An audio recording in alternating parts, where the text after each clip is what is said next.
Margaret Clarkin. I first worked at WIBX in 1939 as secretary to Scott Howell Bowen, owner and general manager. I was only employed for a short time that first time, until I was married. In 1943, when my husband went overseas with the Seabees, I returned to WIBX as secretary to Elliott Stewart until 1946. George Davis. My association with WIBX dates back to the beginning in 1925. I played the piano on those early broadcasts, and later I was also an announcer on the station. For years, I conducted a Mr. and Mrs. program with Jeanette Deller. Those were the days when WIBX was the only station in the area, and we used to get literally bushels of fan mail. Bob Montesano. Dancing Under the Stars and music from the Jerry Marsh Cafe Lounge were just two of the live music programs heard on WIBX in the mid-1940s, the best of the big bands as well as small instrumental groups. I was staff announcer for many of these popular late evening shows. Do you remember?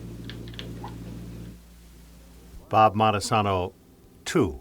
Live music has always played an important role in quality programming at WIBX.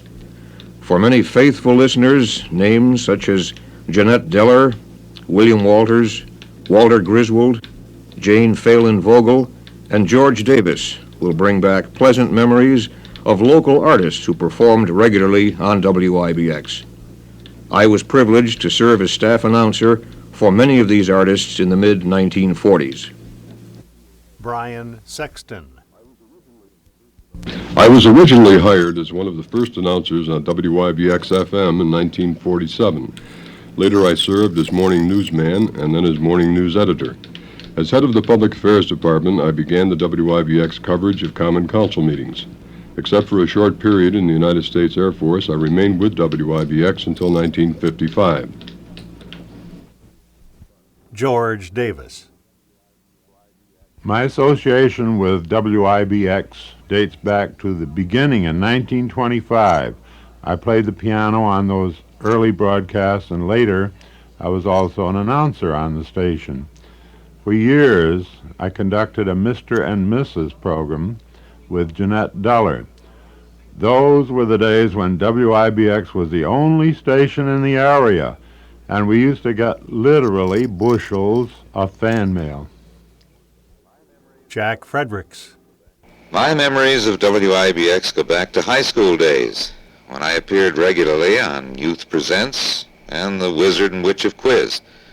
I started my broadcasting career as an announcer on WIBX in 1942. In fact, that's where I met the girl who later became my wife. Mary Kendrick. I was with WIBX during the war years from 1943 to 1945. I wrote advertising continuity and was the hostess on the My Lady Meanders program when it originated from the studios with Bill Walters and George Davis at the twin keyboards, and also from the Stanley Theater with George Davis at the organ. Hal Smith. Hi there to everybody who might be listening. Well, I got a lot of people up in the morning when I worked at WIBX in the years from 1937 to 1943. Then I joined the Army. You may remember me as Pop Martin of Pop Martin and the Coys.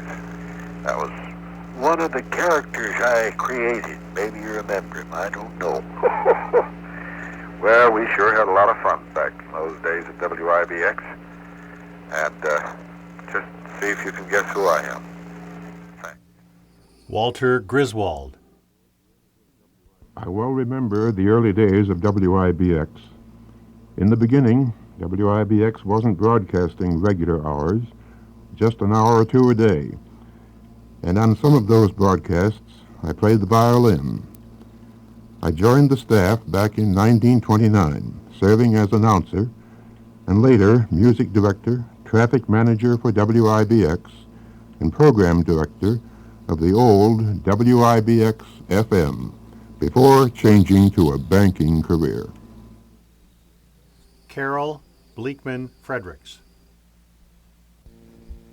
From 1944 to 1946, I was a secretary working in about every department at WIBX until I left to marry one of the announcers. We have raised 3 sons, and my husband is still well known in broadcasting throughout the central New York area. Bill Bryant. Mine is a voice you didn't hear much in the air when I worked at WIBX, which was only for a short time and not so long ago. However, I've been heard more frequently since. Congratulations, WIBX, for 50 years of service to the Mohawk Valley. Bill Bryant, 2. Mine is a voice you didn't hear much in the air when I worked at WIBX, which was only for a short time and not so long ago. However, I've been heard more frequently since. Congratulations, WIBX, for 50 years of service to the Mohawk Valley. Al Bonaparte. I started at WIBX back when radio soap operas were still the rage. Then, with another announcer, we probably had the first 2-man afternoon talk show of the area. And later, I became farm director and then morning news editor. Lou Burrell. I feel as though I grew up with WIBX, as I practically did. I well remember acting on Youth Presents when I was in high school. I was employed as a control room operator and announcer in 1944, and except for a short period in the armed services, I continued at WIBX until 1959. Phil Rizzuto. Hi, everybody in Utica. I'm Phil Rizzuto, here to say happy anniversary to everyone at WIBX. It's their 50th, you know.